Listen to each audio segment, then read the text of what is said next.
जिंदल परिवार का नाम पूरे देश में जाना जाता है, औद्योगिक क्षेत्र में भी जाना जाता है और खासकर राजनीतिक क्षेत्र में भी जाना जाता है। हमारे साथ हैं पूर्व मंत्री सावित्री जिंदल, जो हरियाणा सरकार में मंत्री भी रह चुकी है और जो इनके बेटे कुरुक्षेत्र से सांसद है, पहले भी एक बार सांसद बने थे, अब भी सांसद है। इनसे बातचीत करेंगे। मैडम, ये बताइए, आपने निर्दलीय के तौर से इलेक्शन लड़ने का क्या सोचा?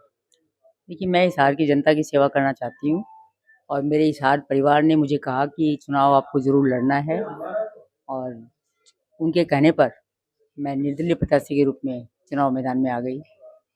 जैसे अगर हिसार क्षेत्र की बात की जाए, लोगों का ये कहना है कि बीजेपी सरकार में जो 10 साल में हिसार में विकास के कार्य नहीं हुए, तो क्या लगता है? देखिए, इस समय जो है मूलभूत सुविधाएं जो हैं वो सारी खराब हुई पड़ी हैं, सड़कें टूटी हुई हैं, पानी की निकासी का प्रबंध नहीं है, लोगों को पीने का शुद्ध पेयजल कहीं-कहीं पर नहीं है। और मैंने सोचा कि जिससे मेरे हिसार परिवार ने यही कहा कि आप आइए और आकर हम सारे मिलकर आपके साथ और पूरी जो मूलभूत सुविधाएं हैं वो सबको प्रदान कराने की पूरी कोशिश करेंगे। अगर हिसार क्षेत्र की बात की जाए, हिसार क्षेत्र में जैसे आपने एक समय में 3 बड़े जिंदल पार्क दिए थे, हिसार के लोगों को एक बड़ी सुविधा दी थी।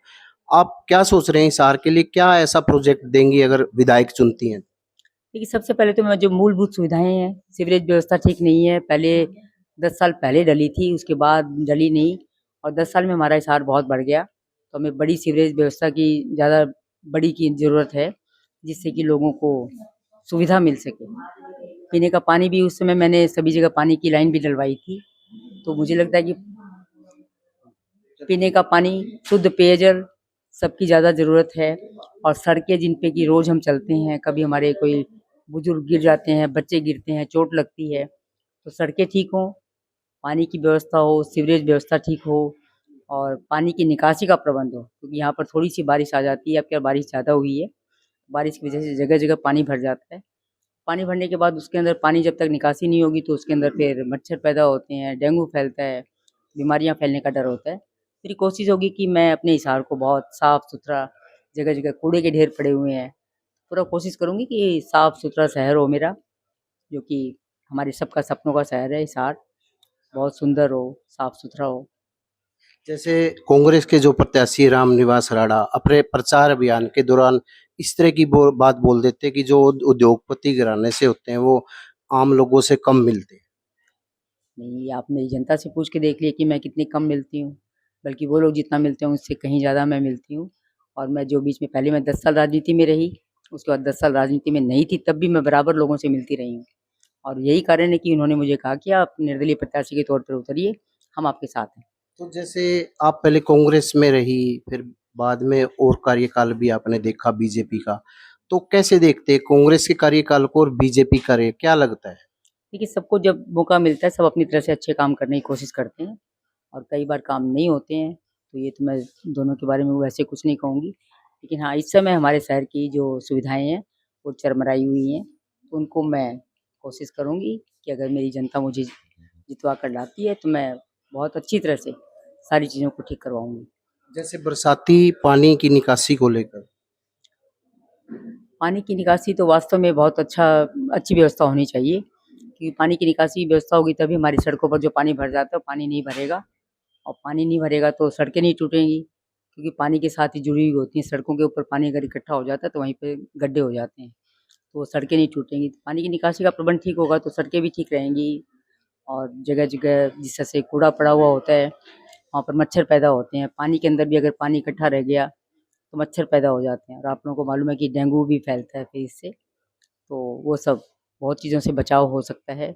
मेरी कोशिश यही होगी कि मैं जो मूलभूत सुविधाएँ हैं, पहले उनको पूरा कराने की कोशिश करूँगी और उसके बाद जो भी मेरी जनता, मेरे साथ परिवार के लोग मेरे ध्यान में लाएँगे, मैं उनको करवाऊँगी।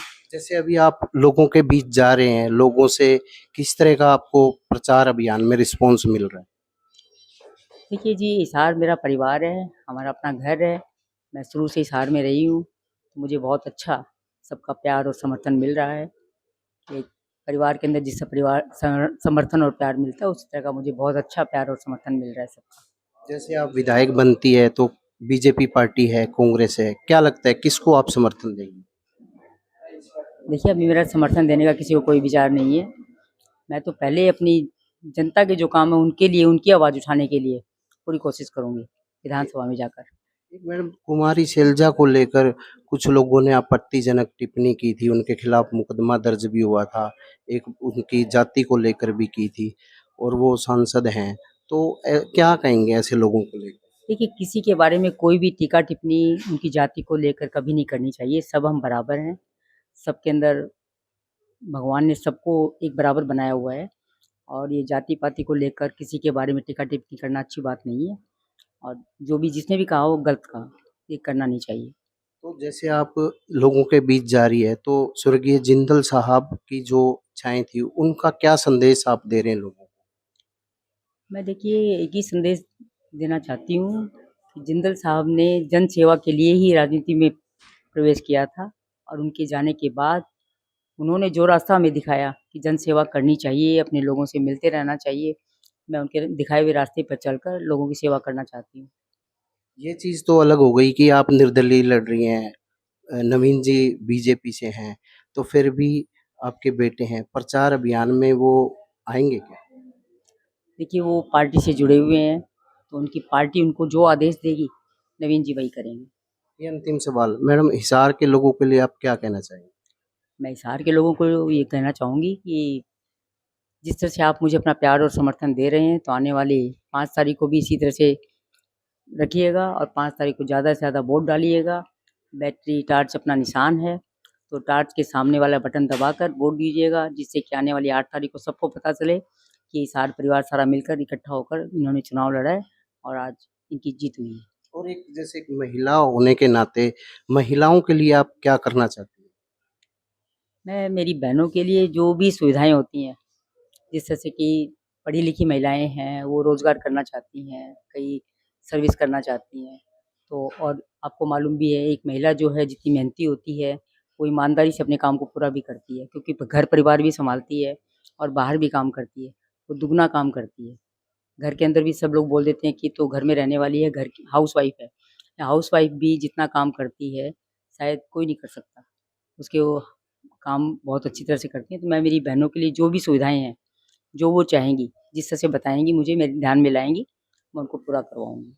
जी, ये थे पूर्व मंत्री सावित्री जिंदल। इनका साफ तौर से कहना था कि जो समस्याएँ अभी बरकरार है, उन्हें दूर किया जाएगा। अगर उन्हें जनता मौका देती है विधायक बनने का, तो हिसार में जो तमाम तरह के विकास कार्य करवाए जाएँगे। प्रवीण कुमार, हिसार।